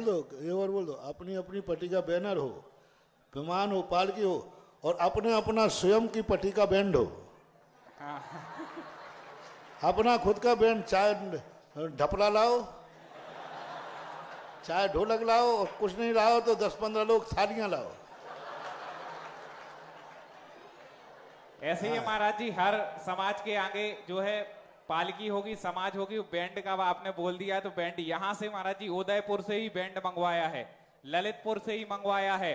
ठीक, जितना अच्छा काम हो सके वो अपन लोग कर रहे हैं। कहीं भी आदिनाथ जयंती पे 3 हाथी नहीं निकलेंगे, अपने टीकमगढ़ में निकलने वाले हैं 3-3 हाथी। अब जिनको हाथियों पर बैठने का सौभाग्य प्राप्त करना हो उसके लिए निर्धारित राशि कर दी है, बोली वगैरह नहीं लगाई जाएगी। उसके लिए निर्धारित राशि है, 3 हाथी हैं, तीनों के लिए प्रत्येक के लिए 51 हजार रुपए की राशि निर्धारित है। जो परिवार बैठना चाहते हो कमेटी के पास स्वीकृति दे देंगे, और जो मुख्य सारथी बनेंगे उनके लिए 1 लाख रुपए की राशि निर्धारित है। जो परिवार बनना चाहें, जो श्री जी को लेकर के रथ के ऊपर चलेंगे, 21,000 रुपए की राशि निर्धारित है। और चवर जो लोग ढुराएंगे, एक तरफ से एक, दूसरे तरफ से दूसरे व्यक्ति, दोनों के लिए 11-11 हजार रुपए की राशि निर्धारित है। घोड़े पर जो अपने बालकों को बिठाना चाहते हो 2100 रुपए की राशि निर्धारित है। आप जिस भी रूप में शामिल होना चाहते हो, और 5 बग्गियां रखी गई हैं जिसके लिए 51 हजार रुपए की राशि निर्धारित है, 5100 रुपए की राशि निर्धारित है। आप अपने नाम एक कमेटी तक पहुंचा देंगे। और जो झांकी बहुत अच्छी षटकर्म की बन रही है, वीर व्यायामशाला षटकर्म की झांकी बना रहे हैं, और भी जिनको झांकियां अपनी बना रहे हैं कुछ मंडल, वो अपनी स्वीकृति यहाँ कमेटी तक पहुंच दें। और जिसका झांकी में भी अच्छा रहेगा, जिनकी मंदिर की मेन पालकी के साथ जितनी बड़ी समाज रहेगी, वो महाराज जी एक नियम बनाया है, जो समाज 12:45 पर यहाँ आ जाएगी उसको 50% नंबर मिलेंगे, फिर 50% जलूस के मिलेंगे। उस आधार पर प्रथम, द्वितीय, तृतीय स्थान मंदिर की कमेटियों को मिलेगा जो पटी वाले आ रहे हैं। महिला मंडलों को प्रथम, द्वितीय, तृतीय अलग मिलेगा। इस प्रकार से उनको बाद में पुरस्कृत भी महाराज श्री के सानिध्य में किया जाएगा। अब आप देख लें आप कितने अच्छे से शामिल हो सकते हैं। और पूरे समाज की भोजन की व्यवस्था सायंकालीन की राजेंद्र पार्क में रहेगी। इसके लिए तालियां बजा दो, सबके लिए बजा, ये भी तो बड़ा काम है। और इसमें जो लोग सहयोग देना चाहते हो, मेरी तरफ किस लिए देख रहा है? मैं तो तेरे भोजन में शामिल होऊंगा नहीं। दूसरी बात, अब मेरी तरफ देख ही लिया है तो भोजनशाला में भोजन करने वो ही जाएगा जो जलूस में शामिल होगा। नहीं तो तुम लोग क्या करते हो, जैनियों की पूरी संख्या कितनी है वो कार्यक्रम से पता नहीं चलती। कहाँ से पता चलती है? वहां पूरी भोजनशाला पता चल जाती है यहाँ जैन समाज कितनी है। अरे जैन समाज का परिचय कार्यक्रम में शामिल होने से होना चाहिए। कई लोग तो सीधे भोजनालय में जाते हैं। और देखिए भोजन व्यवस्था में जो भी अपना सहयोग 21,000, 11,000, जितनी भी आपकी स्वेच्छा राशि हो, जो भी आप देना चाहते हो कमेटी के पास दे दें। भोजन व्यवस्था आके उसको पुण्य लगेगा इतने सारे लोगों को भोजन कराने का। और जो वाहन रैली निकलेगी, विशेष रूप से यहाँ के थाना प्रभारी महोदय ने कुछ नियम बताए हैं। सभी गाड़ियों पर नंबर प्लेट होगी, एक बाइक पे केवल 2 लोग बैठेंगे, हेलमेट लगा करके बैठेंगे जो ड्राइवर होगा। 2 लाइन में गाड़ियां चलेंगी, एक सी गति में चलेंगी, और बाइक का जो मार्ग निर्धारित किया उसी से चलेंगे। 4 पहिया वाहन लेकर के कोई भी नहीं चलेगा। इस प्रकार से रहेगा। अब अपनी जिज्ञासा रखिएगा श्रीमती सुलोचना जी जैन, अस्तौन। और इसके बाद तैयार रहे महेश चंद जी भेलसी। परम पूज और अभी से अपने घर को लोग सजाना शुरू कर दें, बैनर पोस्टर बनवा लें आदिनाथ जयंती के, जिससे पहले से आपके बैनर पोस्टर चौराहों पर अलग अलग जगह लग जाएं। और घर के बाहर भी टेंट वगैरह लगवा के जैसे भी आप सजा सकें, जो आपको बंटवाना हो आप वो भी यहाँ पर स्वीकृति प्रदान कर दें, जिससे अच्छी प्रभावना टीकमगढ़ नगर की पूरे देश में जाए। आप जिज्ञासा रखें। मेरे आराध्य गुरुदेव, आपके परम पावन पुनीत चरणों में मेरा और मेरे परिवार का बारंबार नमोस्तु नमोस्तु नमोस्तु। हे गुरुदेव, हम समोसरण में गए कि नहीं, हमने दिव्य ध्वनि सुनी कि नहीं, हमें नहीं पता, लेकिन इस जिज्ञासा समाधान के प्रांगण में बैठकर ऐसा लगता है कि हम साक्षात भगवान के समोसरण में बैठे हैं। और गुरुदेव आप गणधर परमेष्ठी के रूप में हम सबकी जिज्ञासाओं का समाधान कर रहे हैं। हे गुरुदेव, आप एक भी जिज्ञासा को ना तो पढ़ते हैं और ना पहले से कोई तैयारी होती, फिर भी हर जिज्ञासा का समाधान आप कुछ ही पलों में दे देते और इतना सम्यक समाधान देते हैं कि पूछने वाला तो संतुष्ट होता ही होता है, सुनने वाले सब लोग संतुष्ट हो जाते, उनके अंतर मन प्रफुल्लित हो जाते और ऐसा शांत अनुभव होता कि शायद समोस्तरण में ऐसा ही अनुभव होता होगा। हे गुरुवर, हम भी अपने को सौभाग्यशाली समझते हैं, पूरे टीकमगढ़ वाले सौभाग्यशाली समझते हैं कि हमें आपका सानिध्य मिला और आपकी दिव्य देशना मिली और ऐसी ही देशना आगे भी मिलती रहे। हे गुरुदेव, मेरा प्रश्न है कि अन्य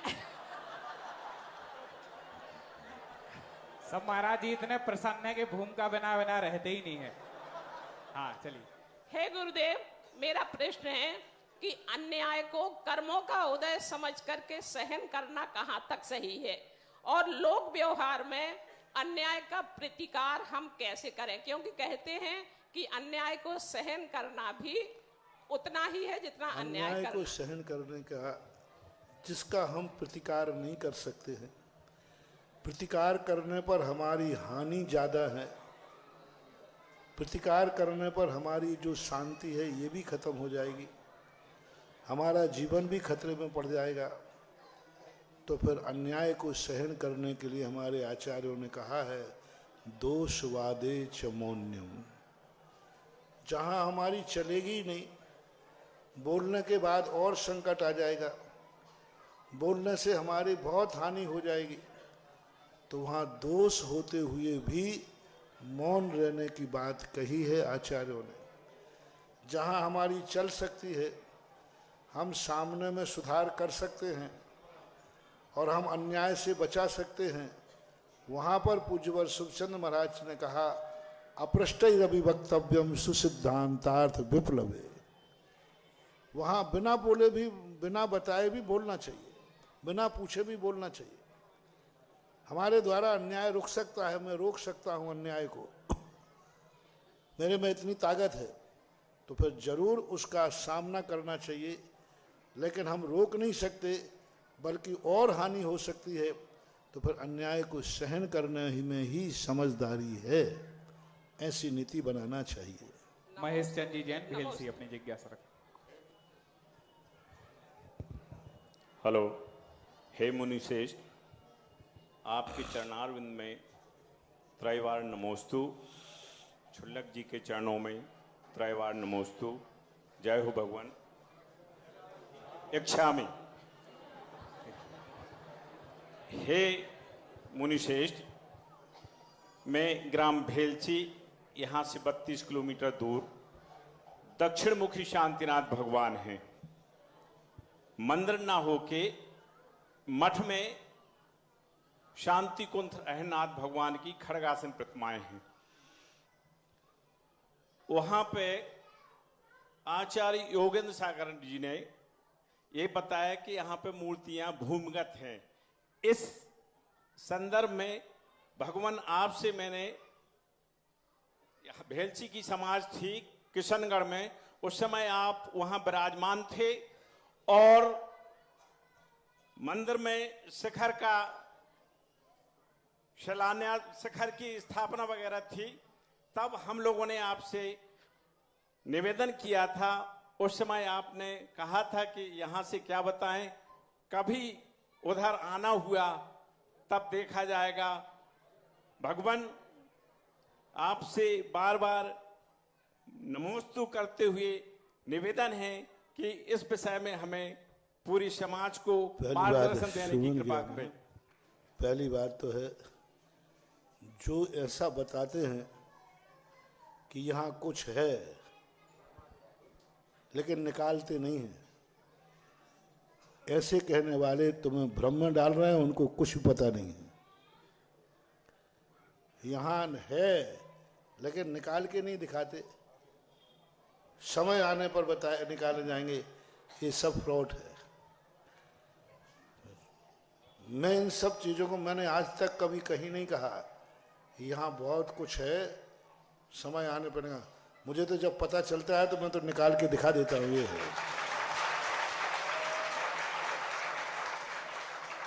ये समाज में भ्रम फैला जाना, एक कीड़ा पैदा कर देना, यहाँ है तो सही लेकिन समय आने पर निकलेगा। अरे भाई तुम निकालो ना, जब तुम्हें ये पता चल गया कि है तो फिर निकालना चाहिए। कितने क्षेत्र खोद डाले, कितने क्षेत्रों में खुदाई हो गई। बुंदेलखंड इससे परिचित नहीं है, टीकमगढ़ के आसपास क्षेत्रों में भी पहले खुदाइयां हुई हैं, नाम नहीं ले रहा हूं। ऐसे कहने वाले महाराजों से यहाँ ये है, यहाँ इतनी बड़ी प्रतिमा है, 95 फीट की प्रतिमा है। हमने बहुत पहले सुना था, 1985 में आए थे ना, जब तब 95 फुट की। अरे मैंने कही जिन महाराज ने बताई वो 95 फुट की प्रतिमा को खोद के निकाल के दे, लोग खोल देते। पूरे भारत में एक बहुत बड़ी आफत हो रही है। महानुभाव, ऐसे कहने वालों पर कभी विश्वास मत करना, कभी संदेह मत करना, कभी कीड़ा अपने दिमाग में न। यदि कहने वाला इतना जानता है तो तुरंत निकाल के दिखा देगा कि मैं जान भी रहा हूं और मैं निकाल भी रहा हूं। इसलिए मैंने जाना नहीं है, और जिस दिन जान लूंगा उस दिन निकाल दूंगा। नमस्ते भगवान। और अब सौभाग्य प्राप्त होगा जगत पूर्ण निर्यापक श्रमण मुनि पुंगौसी सुधा सागर जी महाराज की महाआरती करने का। कौन होगा आज का वह पुण्यशाली श्रावक जिन्हें पूज्य गुरुदेव की महाआरती करने का परम सौभाग्य प्राप्त होगा।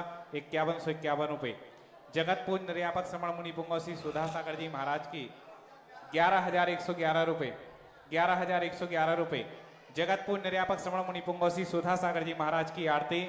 सौभाग्यशाली निश्चित रूप से होता है वो परिवार पुण्यात्मा, इसको सायंकालीन बेला में जगत पूज्य की महाआरती करने का परम सौभाग्य प्राप्त होता है।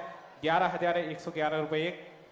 शीघ्रता से भाव बनाइएगा, इसके आगे यदि किसी के भाव हो। 15,515 रुपये। तालियां बजा के अनुमोदना करते जाइएगा। 15,515 रुपये। 21,221 रुपये जगत पूज्य की आरती। और आज तो मंगल का दिन है टीकमगढ़ वालों का, और परसों भी मंगल है, क्योंकि परसों के लिए समाज ने निर्णय लिया है कि जो जैनी है वो अपना प्रतिष्ठान बंद रखेगा। अब अजैनी की कह नहीं सकते, लेकिन जैनी है तो हमारे सोवे महाराज जी ने क्या बोला था, मेरे आदिनाथ भगवान की जयंती है, इसलिए हम अपना प्रतिष्ठान बंद इसलिए रखेंगे क्योंकि सुबह से लेकर के रात्रि कालीन तक कोई ना कोई कार्यक्रम है, उसमें हमें शामिल होना है। और भोजन व्यवस्था के लिए बोल ही दिया कि है, लेकिन जो पूरे रास्ते जलूस में चलेगा उनके लिए, जो जलूस में आएगा ही नहीं सीधे भोजन के लिए जाएगा, वो पहले देख लें। खैर ऐसा होगा नहीं, क्योंकि हमारे आदिनाथ भगवान है तो प्रत्येक व्यक्ति आएगा। चलिएगा। 21,221 रुपये 21,221 रुपये 2 बोली छोड़ रहे हैं महानुभाव। और कोई सौभाग्यशाली श्रेष्ठी भाव बना रहा हो, बहुत बड़ा पुण्य सौभाग्य जगत पूज्य की आरती। 21,221 रुपये 1 2 2.5 पौने 399 और 21,221 रुपये 3। नाम बताइएगा सौभाग्यशाली श्रेष्ठी का। वीर व्यायाम शाला, जो कि सुंदर सुंदर छठ कर्म की झांकियां भी बना रहे हैं। सौरभ पाली जी और उनके सब साथी आ जाएं, आ जाइएगा। छठ कर्म की झांकी भी वीर व्यायाम शाला, आज पूरी वीर व्यायाम शाला के सभी सदस्यों ने मिलकर के ये बोली ली है। वीर व्यायाम शाला जो कि निरंतर आगवानी में भी बहुत अच्छा और ध्वजारोहण भी बहुत अच्छा कार्य किया था, ऐसे हमारे वीर व्यायाम शाला टीकमगढ़ के सभी सदस्य आ जाएं और पूज्य गुरुदेव की आरती करें। और एक बहुत बड़ी रूपरेखा आदिनाथ जयंती की हम सभी को मनानी है। अभी से आप अपने घरों को सजाना शुरू कर दें, बैनर पोस्टर लगाना शुरू कर दें। चलिएगा, आरती दे दें वीर व्यायाम शाला के हाथों में।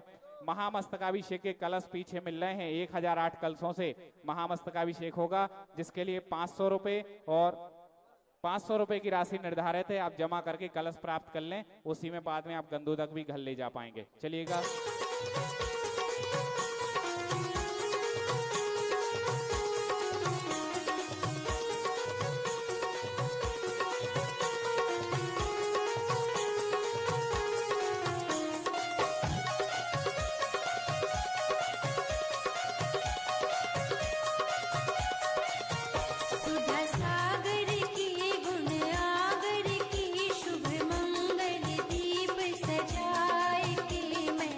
आज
इस कार्यक्रम के पुण्यार्जक थे श्री सकल दिगंबर जैन समाज, नंदीश्वर कॉलोनी, टीकमगढ़, मध्य प्रदेश। प्रबंध कारिणी समिति अध्यक्ष श्री गजेंद्र चौधरी, लुइस। उपाध्यक्ष श्री डी.के. जैन, दयोदय। उपाध्यक्ष श्री गुलाबचंद जैन, दाऊ, मवई। मंत्री श्री विमल कुमार जैन, मालपीथा। कोषाध्यक्ष श्री अशोक कुमार जैन, आहार। सह कोषाध्यक्ष श्री कैलाश चंद्र जैन, बड़माड़ई। उपमंत्री श्री स्वरूप जैन, बाजना। उपमंत्री श्री प्रकाश चंद्र जैन, पिक्कन। ऑडिटर श्री सुरेश चंद्र जैन, दयोदय। ऑडिटर श्री सुरेश चंद्र जैन, पठा। पंच कल्याणक समिति, नंदीश्वर कॉलोनी, टीकमगढ़, मध्य प्रदेश। कार्यकारी अध्यक्ष श्री जिनेंद्र जैन, ककड़ारी। महोत्सव निर्देशक श्री विमल जैन, इलेक्ट्रिकल्स। मुख्य संयोजक श्री शिशुपाल नायक, बाबा नायक। कार्यकारी मुख्य संयोजक श्री राजीव जैन, वर्धमान।